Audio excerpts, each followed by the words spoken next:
Donc, on passe à la loi de modération. Donc, on ne peut pas étudier la loi de modération, si vous voulez, sans connaître les facteurs d'équilibre. Donc, d'abord, c'est quoi la loi de modération? C'est la loi, si vous voulez, qui, si vous voulez, fait le lien entre la perturbation et la réponse du système. Donc, on va exercer une perturbation, on va exercer une modification, et le système ne va pas être indifférent, il va réagir, donc il va répondre. Donc, la loi qui régit tout ça, c'est ce qu'on appelle la loi de modération. Donc, pour connaître la loi de modération, il faut connaître les facteurs d'équilibre, c'est-à-dire quels sont les facteurs dont je peux varier pour influencer, pour, si vous voulez, faire évoluer le système dans un sens ou bien dans un autre. D'accord? Donc, les facteurs d'équilibre sont quoi? Les facteurs d'équilibre sont... Donc, les facteurs d'équilibre sont la concentration, bien sûr, de l'un des constituants. Donc, il faut faire attention, je vais répéter. Là, on parle d'équilibre, donc on oublie la notion de réactif et de produit. Là, j'ai des constituants à gauche et à droite et des constituants à gauche. Donc, la concentration de l'un des constituants. La pression, bien sûr, si le système renferme au moins un gaz. Donc, il faut avoir un composant gazeux pour parler de pression, d'influence de la pression, si vous voulez. La température, si la réaction n'est pas athermique. Si la réaction est thermique, la température ne fait rien, si vous voulez. D'accord? Bien sûr, là, il faut faire attention. La concentration de l'un des constituants et la pression ont un effet. Bien sûr, la pression, si l'un des constituants est un gaz, ont un effet sur la fonction des concentrations, pi. Mais là, il faut faire attention. La température, elle aura un effet sur quoi?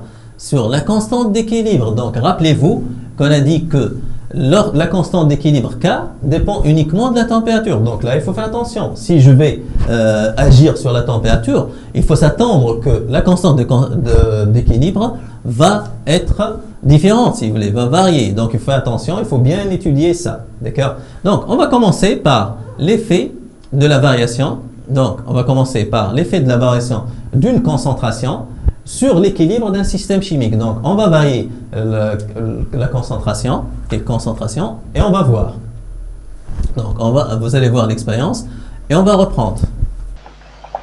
Donc, voilà, on va réaliser l'expérience relative à la loi de modération. C'est le cyanure de chlorure de fer 3 et le cyanate de potassium. Donc, on a préparé deux solutions. On va mélanger donc un peu de cyanate de potassium. On va lui ajouter, voilà, c'est du cyanate de potassium. Donc on lui ajoute du chlorure de fer 3. Donc il y aura une réaction entre Fe3+ et SCN-. Aussitôt la couleur devient rouge sang. Donc vous avez vu l'expérience. Donc je vais juste, on va juste étudier la réaction si vous voulez. Donc la réaction c'est quoi la réaction? Donc, c'est la réaction entre Fe3+ et SCN-. Donc, c'est SCN-. Là, le signe moins n'est pas clair. Donc, SCN, c'est moins. Ça donne quoi? Ça donne le FeSCN2+, qui a une couleur rouge sang. Donc, ce FeSCN2+, donc ça va jouer le rôle de quoi? Donc, là, la couleur rouge sang, c'est un indice pour nous. Donc, la couleur rouge sang est un indice pour nous, d'accord? Donc là, c'est le cyanato fer 3 qui a une couleur rouge sang. Là, c'est l'ion cyanate et là, l'ion Fe3+ qui a une couleur jaune, jaune, etc. Donc là, c'est incolore et là, c'est rouge. Donc, si la couleur rouge sang devient plus intense, d'accord? Donc, ça veut dire quoi?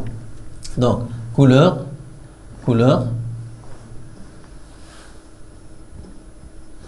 si la couleur devient plus intense.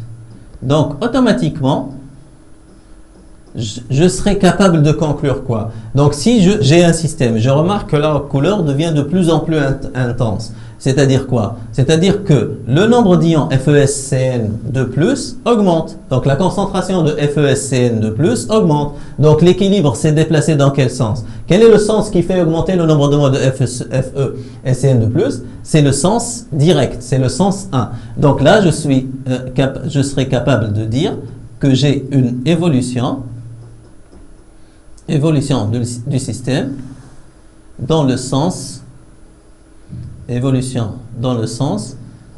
Sinon, c'est l'autre sens. Donc, si la couleur devient moins intense, c'est que le système a évolué dans le sens inverse, le sens 2.